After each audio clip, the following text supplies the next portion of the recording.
afirmativa do texto bíblico e aquilo que é a interpretação desse mesmo texto, teorias de interpretação sobre esse mesmo texto, tá ok? Com isso a gente passa então para a nossa próxima fase.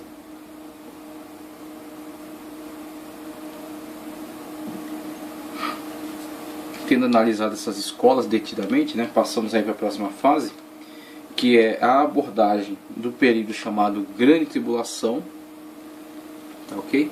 Do período chamado Grande Tribulação, a partir dessa perspectiva pré-tribulacionista dispensacionalista, tá ok? A partir dessa interpretação pré-milenista, pré-tribulacionista, dispensacionalista. Então temos aí a fundamentação bíblica para o período da Grande Tribulação. Estudo a partir da perspectiva pré-milenista, pré-tribulacionista, dispensacionalista, tá ok? Então vamos iniciar nossos estudos aí dentro do período da Grande Tribulação a partir dessa perspectiva.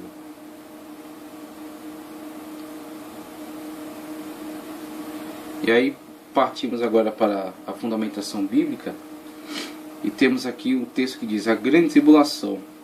A Grande Tribulação será um período de muito sofrimento que ocorrerá no mundo inteiro, conforme Apocalipse 3:10, especialmente para a nação de Israel. Razão porque é chamada em Jeremias 37, veja o texto: por que aquele dia é tão grande, que não houve outro semelhante? E é tempo de angústia para Jacó, ele porém será salvo dela. O texto aí de Jeremias 37, manifestando toda a intensidade desse período chamado Grande Tribulação, ou Tribulação de Jacó. Ela ganhou esse nome de grande porque nunca houve e nunca haverá outro igual a ela, conforme Mateus 24:21, Daniel 12:1 e 2, Apocalipse 7:14.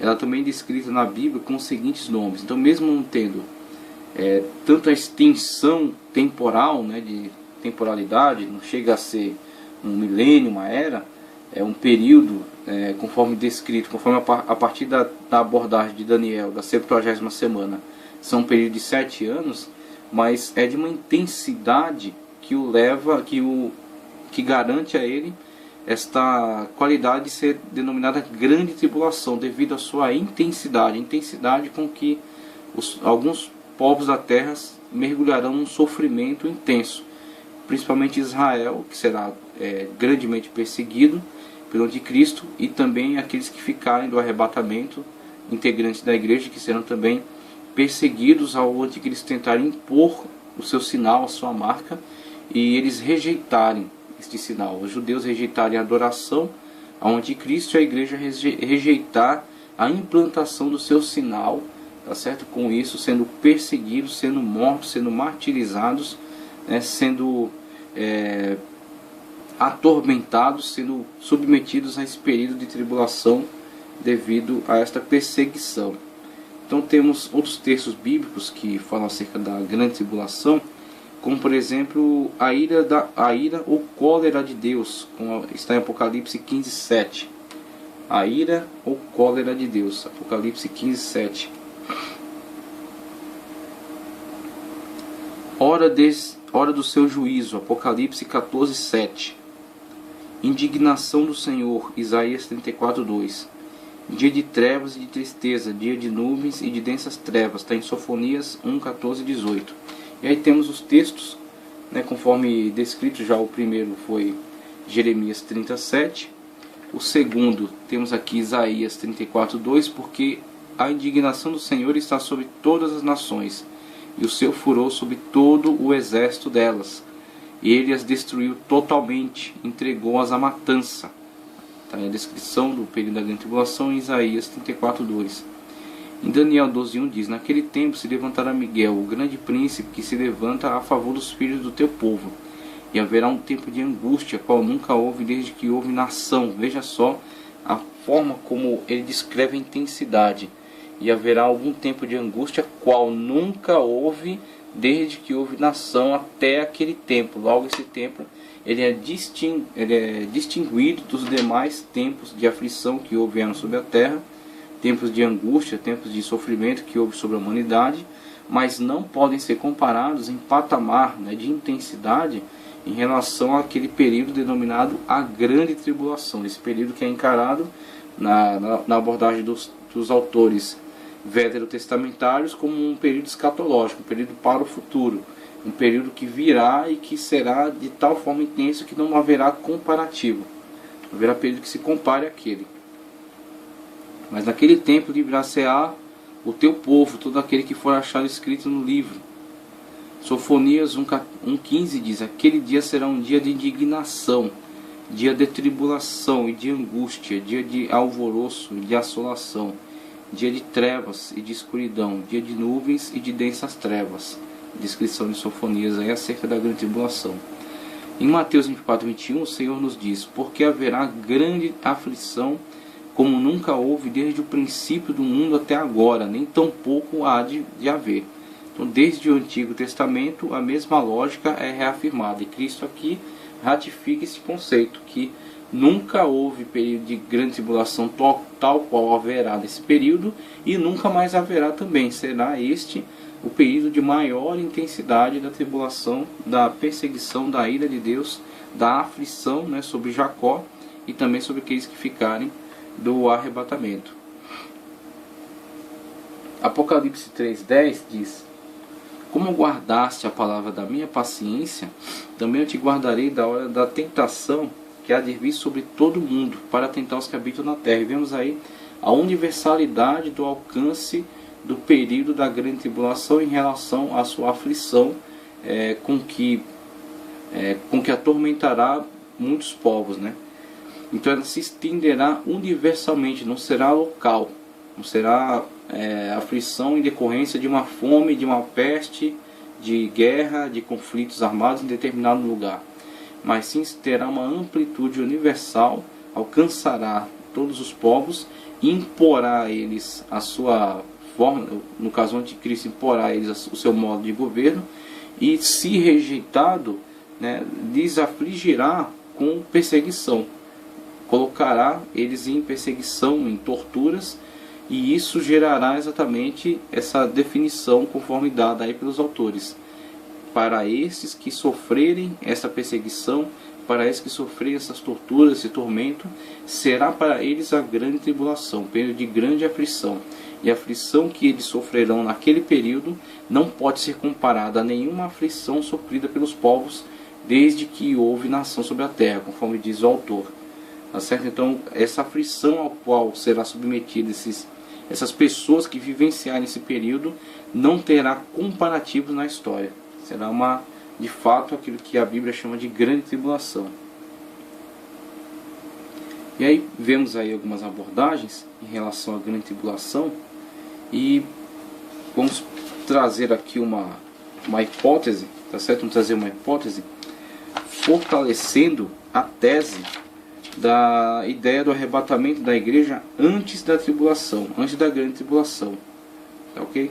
Então trazemos uma hipótese aí que irá fortalecer essa ideia do arrebatamento da igreja antes da grande tribulação, a igreja sendo livrada da tribulação e não na tribulação, conforme afirmam os pós-tribulacionistas.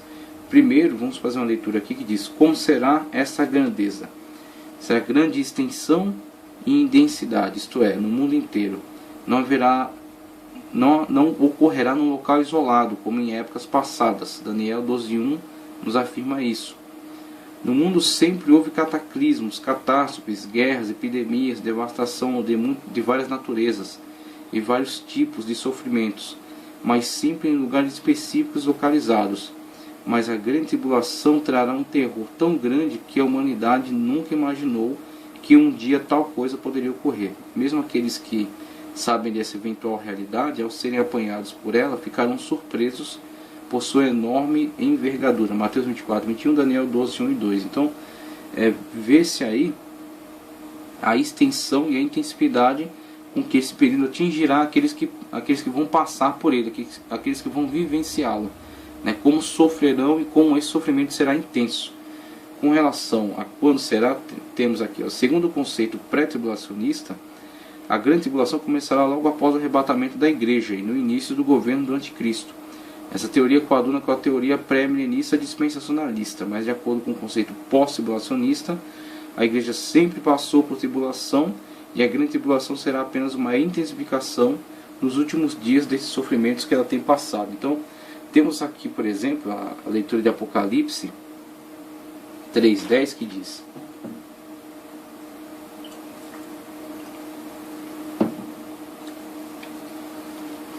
como guardaste a palavra da minha paciência, também eu te guardarei da hora da tentação que há de vir sobre todo o mundo, para tentar os que habitam sobre a terra. Veja só as características dessa fala, né? Como guardaste a palavra da minha paciência, ou seja, tiveste paciência, foste fiel, perseveraste e guardaste a minha palavra, né? Guardaste a palavra da minha paciência. Então, em retribuição a esta ação, né, como uma atitude que está relacionada, que está condicionada a isso, né, como condicional a este modo de viver, guardando a palavra da paciência, ou seja, aguardando pela vinda do Senhor, não se frustrando diante da passagem do tempo, mas estando fiel a esta palavra, o que parte da igreja, boa parte da igreja, infelizmente, não tem conseguido se manter fiel. E Pedro, na sua carta, já na sua época, já transmitia essa sensação de alguns de que a vinda dele tarda, de que as promessas não estão se cumprindo tal qual a expectativa que geraram. Mas Pedro diz que na verdade o Senhor não tarda, o Senhor dá mais oportunidade, dá mais tempo para que mais pessoas se salvem, para que ninguém se perca. Então Pedro aborda essa questão a partir da perspectiva de que Deus é misericordioso, e essa misericórdia de Deus quer estender a graça ao maior volume de pessoas possível, né, para que todos tenham oportunidade de se render a Cristo por meio da graça e serem salvos. Então Pedro aborda dessa forma. E da mesma forma a igreja atual precisa ter esta noção e precisa ter a consciência de que tem que guardar a palavra da paciência, ou seja, guardar a vinda do Senhor, que a qualquer momento dar-se-á o evento chamado a vinda do Senhor, com a primeira etapa chamada arrebatamento. Então a qualquer momento a igreja será arrancada da terra, será arrebatada. Só que serão arrebatados aqueles que guardam a palavra da paciência, aqueles que aguardam pela vinda do Senhor a qualquer momento, se preparam para ela, estão prontos para serem arrebatados, tá certo? Se submetendo a Cristo e sendo salvos pela sua graça, justificados pela sua obra. Se não se rebelarem, se rebelarem contra ele, não estarão prontos. Então a igreja que está envolvida com o arrebatamento é a igreja que está guardando a palavra da paciência. Aí veja, nas cartas vemos uma característica muito interessante, porque dentre aquilo que é falado nas cartas, com relação às repreensões e aos elogios, ao final de cada carta, mesmo sendo igrejas que foram criticadas duramente pelo Senhor, como Laodiceia, mas são também igreja, tá certo? São também igreja. Então haverá um momento em que a igreja não estará na terra. Haverá um momento em que a igreja não participará das obras, por exemplo, do governo do anticristo. Que igreja? A igreja que, mesmo sendo criticada, se arrepende. Aquilo que ele aconselha à igreja de Laodiceia. Dentre os componentes da igreja de Laodiceia, mesmo a igreja não tendo sido elogiada por estar num estado crítico, que é o estado de muitos membros de igreja atual, que tem vivenciado uma fé falida, tem vivenciado um tipo de vida que não tem como o Senhor achar frutos nela, são árvores secas.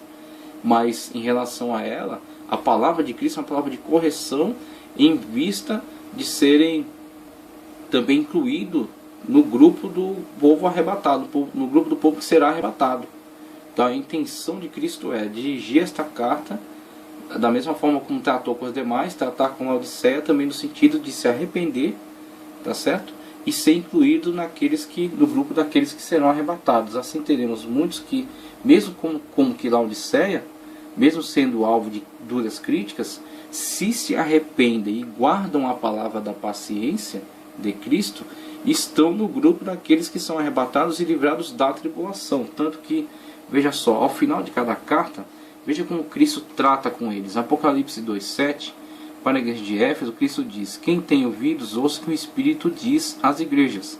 Ao que vencer, dar-lhe-ei de comer a árvore da árvore da vida, que está no meio do paraíso de Deus. A Esmirna, Cristo diz em Apocalipse 2:11: quem tem ouvidos, ouça o que o Espírito diz às igrejas. Preste atenção nessa afirmação. O que o Espírito diz às igrejas: o que vencer não receberá o dano da segunda morte. Para Pérgamo, em 2,17, Cristo diz: quem tem ouvidos, ouça o que o Espírito diz às igrejas. Ao que vencer, dar-lhe a comer do maná escondido, e dar-lhe uma pedra branca, e na pedra um novo nome escrito, o qual ninguém conhece senão aquele que o recebe. A igreja de Tiatira, em 2,29, também é dito: quem tem ouvidos, ouça o que o Espírito diz às igrejas. Bem como a Sardes, em Apocalipse 3,10, quem tem ouvidos, ouça o que o Espírito diz às igrejas. Filadélfia, também a mesma coisa, em Apocalipse 3,13, quem tem ouvidos, ouça o que o Espírito diz às igrejas. E aqui chegamos a Laodiceia, uma igreja que sofreu duras críticas, que na verdade não encontramos na sua carta algum elogio. Houveram simplesmente críticas. Por quê? Por causa do estado em que se encontrava. Era digno dessas críticas. Para quê? Para que possa conscientizar-se do sua falha, dos seus erros, e possa se consertar e estar incluída dentro do grupo de todos aqueles a quem Cristo, ao final, trouxe essa sentença: quem tem ouvidos, ouça o que o Espírito diz às igrejas. Também a igreja de Laodiceia, tá certo? Também a igreja de Laodiceia, que mesmo diante de tantas falhas, é a igreja de Cristo. Para quê? Para que esta igreja esteja envolvida no mesmo processo, esteja envolvida no mesmo grupo do qual pertencem as demais. Que grupo? O grupo das igrejas que são arrebatadas, o grupo da igreja, na verdade, o grupo da igreja arrebatada, porque mesmo com as suas distinções de características, são a igreja de Cristo, que está sendo tratada especificamente através dessas cartas. Então mesmo Laodiceia, somente recebendo críticas, ela é a igreja, e Cristo está buscando o quê? O conserto dela, para que junto com a totalidade daqueles que se encontram guardando a palavra da paciência, sejam livrados também da tribulação. E isso se concretiza quando nós vemos em Apocalipse 13, o governo do anticristo durante a grande tribulação. Apocalipse 13:9. Se alguém tem ouvidos, ouça. Se alguém tem ouvidos, ouça. Ou seja, a igreja que se consertou com Cristo e que guardou a palavra da sua paciência, mesmo Laodiceia, tendo se convertido e tendo se arrependido, conforme Cristo orientou na carta, faz parte do grupo chamado a igreja. O Espírito é aquele que fala à igreja, que fala a elas. Para quê? Para que constitua o grupo daqueles que são arrebatados, guardam a palavra da paciência e são livrados da tribulação. Tanto que, ao manifestar-se o governo do anticristo em Apocalipse 13:9, não diz que o Espírito diz à igreja, mas somente diz: se alguém tem ouvidos, ouça. Porque o objetivo é arrancar da terra a igreja. Tá certo? Que a igreja seja arrebatada, a igreja seja tirada da terra com a subida do governo do anticristo e o estabelecimento do seu governo. Ficando, conforme a descrição que trouxemos, a tipologia, né? Ficando as espigas caídas, ficando os rabiscos, mas sobre eles vindo o Espírito Santo de Deus individualmente, os fortalecendo para suportar esse período. Mas a igreja tendo sido tirada da terra com a saída do Espírito Santo. Tirado do meio aquele que o detém, o iníquo se manifestará. Manifestando-se o iníquo, ele perseguirá aqueles que ficarem da igreja. Os indivíduos que não tendo se arrependido de suas más obras e não estando guardando a palavra da paciência, sofrerão esse período, né, que serão visualizados futuramente como as almas que clamam, né, por justiça, por vingança da parte de Deus. Então vemos aí uma abordagem que mostra o grande propósito, o grande objetivo da igreja ser tirada da terra, ser livrada, né, da tribulação, por guardar a palavra da paciência, né, e ficando ao governo do anticristo se estabelecer, a igreja já está nas bodas do Cordeiro, juntamente com Cristo, tá certo? Quando será? Aqui já abordamos a questão do momento, né, do momento escatológico em que se dará o período da grande tribulação, e aqui fazemos uma abordagem dos textos de Daniel que também nos situam com relação à teoria da 70ª semana. Tá certo? A abordagem teórica da interpretação da 70ª semana, situando o período da grande tribulação e dando a sua dimensão real. No caso, os 7 anos de grande tribulação, conforme a interpretação da 70ª semana de Daniel. Tempo de duração da grande tribulação. O tempo de duração da grande tribulação também tem sido objeto de debate. Alguns expositores acham que ela durará 7 anos, mas outros afirmam que durará 40 anos. E aí a abordagem da teoria dos 40 anos é: alguns respeitados teólogos pensam que a grande tribulação terá 40 anos e não 7, como pensam outros.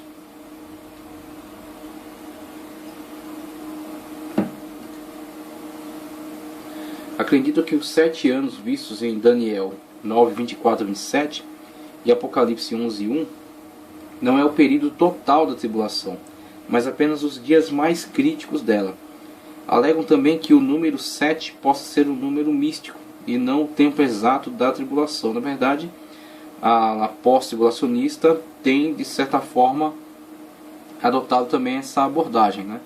Geralmente, os pós-tribulacionistas alegorizam o primeiro período de 3 anos e meio, dizendo que, na verdade, esse é um período alegórico que estende-se desde o início da igreja e caminhará até o estabelecimento do segundo período. E o segundo período, sim, é literal. E, de fato, serão 3 anos e meio, porque serão, na verdade, uma abreviação. De tão intenso, né, que será de 3 anos e meio em vista de ser abreviado. Que os primeiros 3 anos e meio são, na verdade, uma abordagem alegórica de um período que se estende desde o início da igreja até quando vier, enfim, a intensificação da tribulação, chamada grande tribulação. Então temos a abordagem acerca dessa proposta, né, da teoria dos 40 anos. O número 40. Aqueles que defendem que a tribulação durará 40 anos baseiam-se no número 40, que é entendido como sendo um número bíblico simbólico místico. Exemplos. A chuva do dilúvio caiu por 40 dias. Israel foi provado 40 anos no deserto. Moisés esteve no monte 40 dias e 40 noites, quando recebeu os 10 mandamentos. A pregação de Jonas em Nínive durou 40 dias. Jesus foi tentado no deserto 40 dias. Apoiado nessas passagens bíblicas, entende que seria muito estranho se a maior provação de todas não durasse o tempo tradicional e espiritual, 40, que nesse caso seriam 40 anos. Então essa teoria, ela tenta fazer uma analogia dentre os usos que foram feitos para o número 40 ao longo da escritura, e principalmente o seu relacionamento com os períodos de tribulação, quer as chuvas do dilúvio, quer a peregrinação de Israel, ou a tentação de Cristo, e dizer que esta é uma indicação de que o período da grande tribulação também será de 40 anos. Todavia, durante esses momentos de tribulações, vamos colocar assim, esses momentos de aflições a que os personagens bíblicos foram expostos, quer por 40 dias, quer por 40 anos, no caso da peregrinação de Israel, dentro deles, né, na própria narrativa deles, não indica que eles têm um reflexo escatológico, um reflexo futuro, que eles tenham alguma significação para o futuro, para um período escatológico. O que não pode se dizer em relação à teoria dos 7 anos, que é baseada na 70ª semana de Daniel.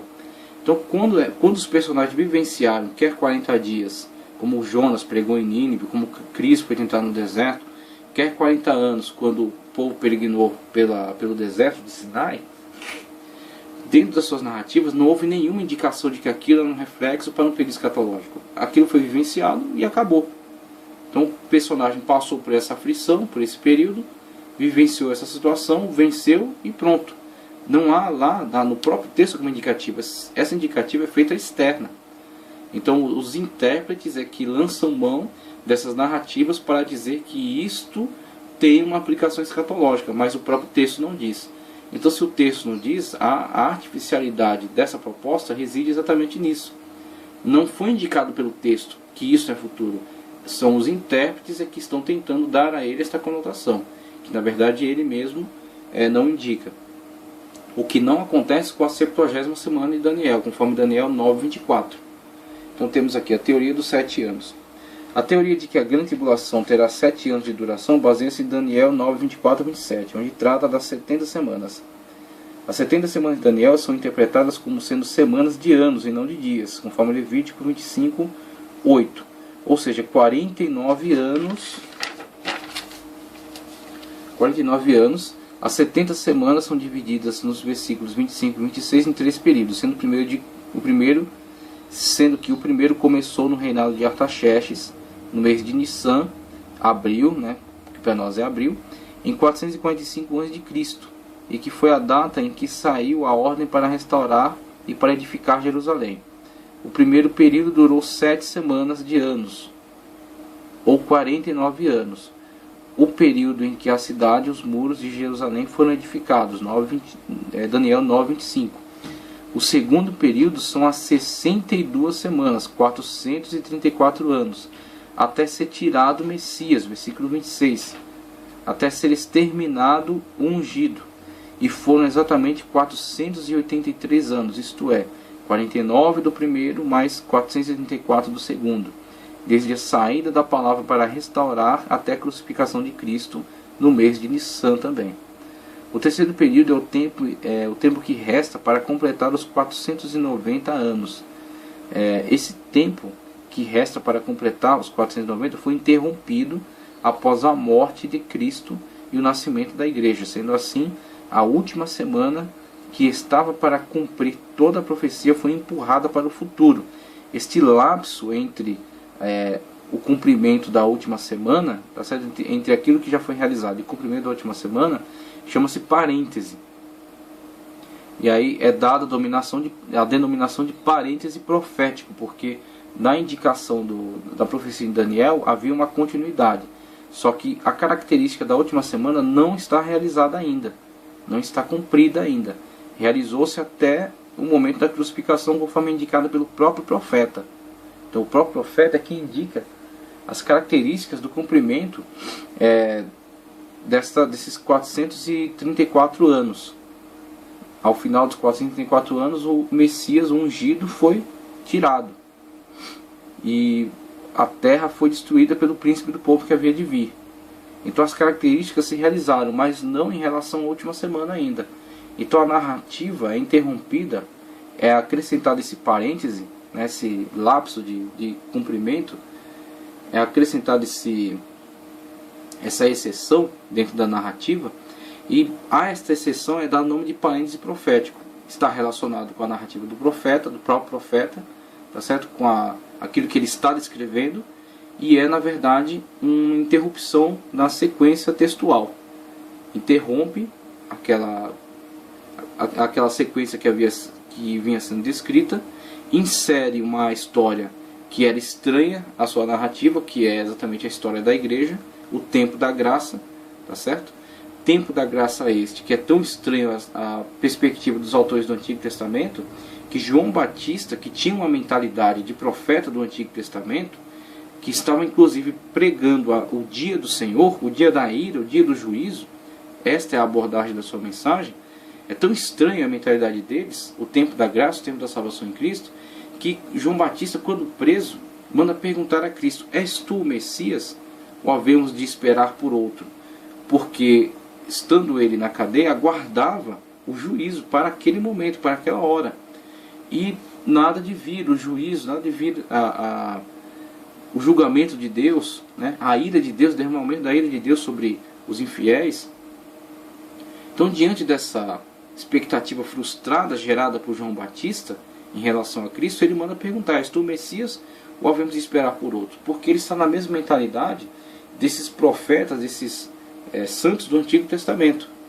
Visualizavam a questão do dia do Senhor, mas não tinham a compreensão do tempo da graça. Qual é a resposta que Cristo dá a ele? Cristo mostra o quê? As obras. Exatamente a concretização da palavra em obras.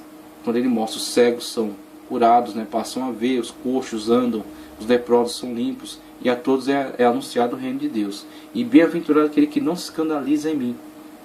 Por que essa mensagem do não se escandalizar? Porque existe algo novo que não estava na perspectiva deles, e que terá que ser por eles aceito. Não pode ser compreendido, mas terá que ser aceito. E isso que terá que ser aceito chama-se tempo da graça. E aí esse tempo da graça, ele é inserido dentro da narrativa como um parêntese que interrompe a sequência lógica dos autores do Antigo Testamento, a partir da perspectiva de que Jesus veio para o que era seu, mas os seus não o receberam. mas a todos quanto o receberam, deu-lhes o poder de serem chamados, serem feitos filhos de Deus. Então estes que deu-lhes o poder, né, que Paulo os descreve também como um jambuzeiro bravo enxertado na videira. Então a videira era Israel, a sequência lógica era juízo. Uma vez que eles rejeitam o Messias, aquele que veio para o que era seu, uma vez que foi rejeitado, e a salvação foi ofertada aos gentios, foi ofertada a todos os gentios, que agora passam a fazer parte da família de Deus, insere então na narrativa um elemento estranho. Aquilo que estava profetizado era para se cumprir sobre Israel. Se Israel recebe aquele que foi enviado, né, que foi para o que era seu, se Israel o recebe plenamente, né, recebe de forma geral e ampla, o Espírito Santo viria sobre a nação de Israel. Ela seria então capacitada a enviar, a proclamar a mensagem de salvação do reino de Deus a toda a terra. E a concretização do tempo escatológico seria abreviada, teria se realizado há muito tempo atrás, diante da aceitação plena de Israel e a sua capacitação para a pregação do Evangelho a toda a terra. Entendendo que Israel já tem o subsídio de ser a nação a qual foi entregue o Antigo Testamento. Então Israel, os judeus, os fariseus, os escribas, tinham posse do Antigo Testamento. Tanto que Cristo fala para eles: vós estáis à porta, nem entrais, nem deixe os outros entrar. E se eles tivessem entrado? E se eles tivessem recebido o Messias? E se eles tivessem sido revestidos do Espírito Santo? Teriam eles pregado com muito mais ênfase e com muito mais poder para toda a terra. E o tempo escatológico viria tal qual a perspectiva de Daniel e tal qual a perspectiva de João Batista. Teria se realizado há muito tempo atrás. Todavia, veio para o que era seu e o seu não recebeu. Diante dessa negativa, houve a inserção do povo chamado povo gentil.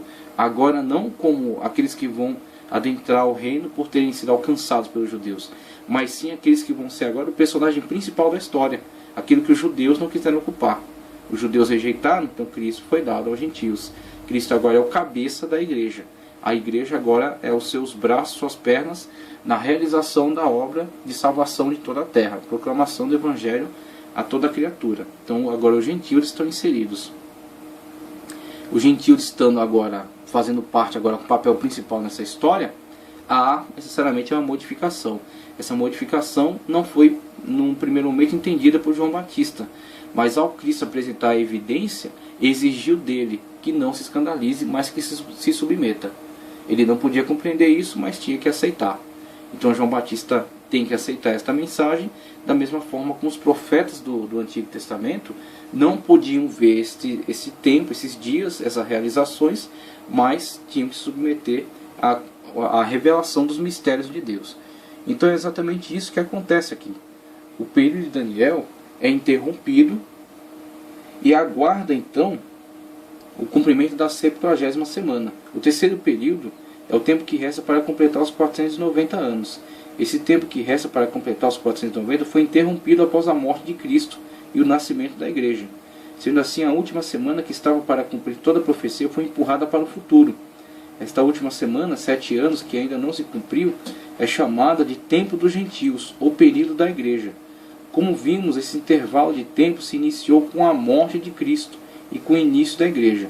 A ideia é que a profecia dos 70 anos foi dirigida ao povo de Israel e não à igreja. Tá certo? Apocalipse 9:24. Com o arrebatamento da igreja, Deus voltará a tratar com Israel, e é aí que a 69ª semana se ligará à 70ª, que é escatológica, é futura, após o arrebatamento da igreja, após ser tirado essa que é chamada por Paulo jambuzeiro bravo enxertado na videira. Tá certo? E isso só acontecerá quando a igreja for arrebatada. Essa última semana, a qualquer momento, poderá se iniciar, porque a qualquer momento terminará o tempo dos gentios. E isto ocorrerá com o arrebatamento da igreja. E logo se iniciará então a grande tribulação, que visará especialmente o povo de Israel.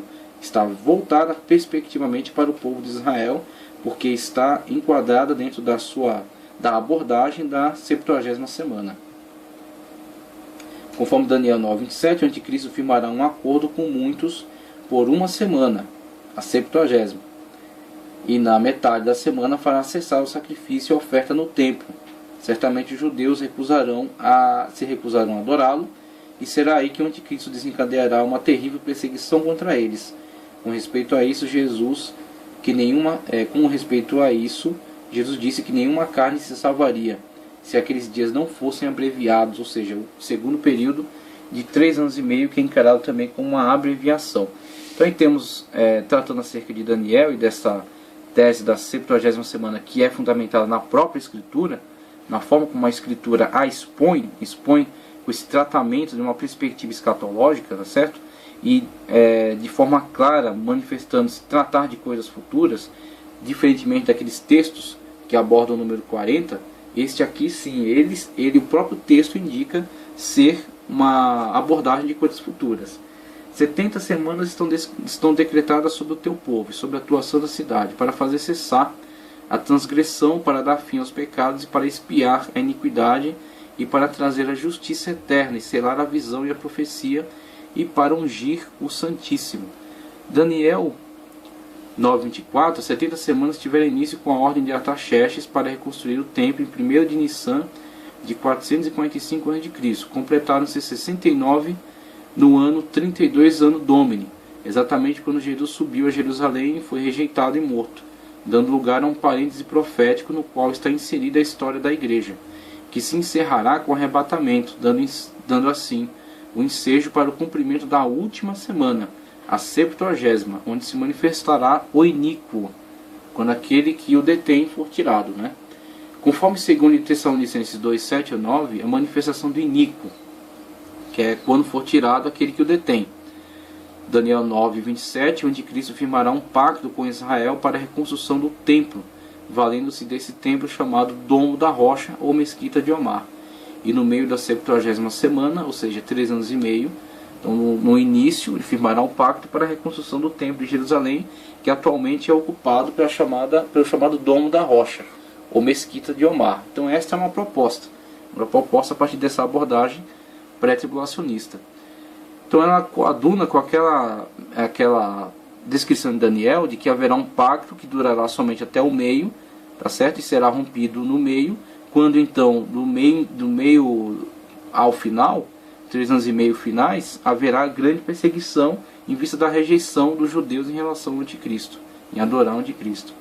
Romperá o pacto e tentará ser adorado como Deus dentro do templo, dando início com isso à grande tribulação, que se encerrará quando Cristo vier com a sua igreja para salvar a nação israelita e instaurar o milênio. Daniel foi o profeta por meio de quem Deus revelou o desenrolar dos fatos históricos que culminaram com o tempo da igreja, o chamado parêntese profético, conforme foi explicado, né? Que antecede o fim dos tempos, a 70ª semana. Então temos aí nessa descrição a profecia de Daniel, né? As 69 semanas que se cumpriram, se realizaram conforme foram descritas, né? Se cumpriram exatamente na vinda de Cristo, ungido, na sua morte e ressurreição. Agora o que acontece? Quando Cristo é rejeitado pelos judeus, abre então o chamado parêntese, esse parêntese chamado parêntese profético, porque é descrito profeticamente por Daniel, no sentido de que Daniel descreve as 69 semanas, mas os aspectos desse parêntese não são visualizados por ele. Então a igreja está inserida aqui nessa descrição, está inserida aqui entre a 69 e a 70ª, o tempo dos gentios, o tempo da igreja. E a 70ª, conforme descrevemos após o arrebatamento, que trata especificamente acerca de Israel. Tá ok?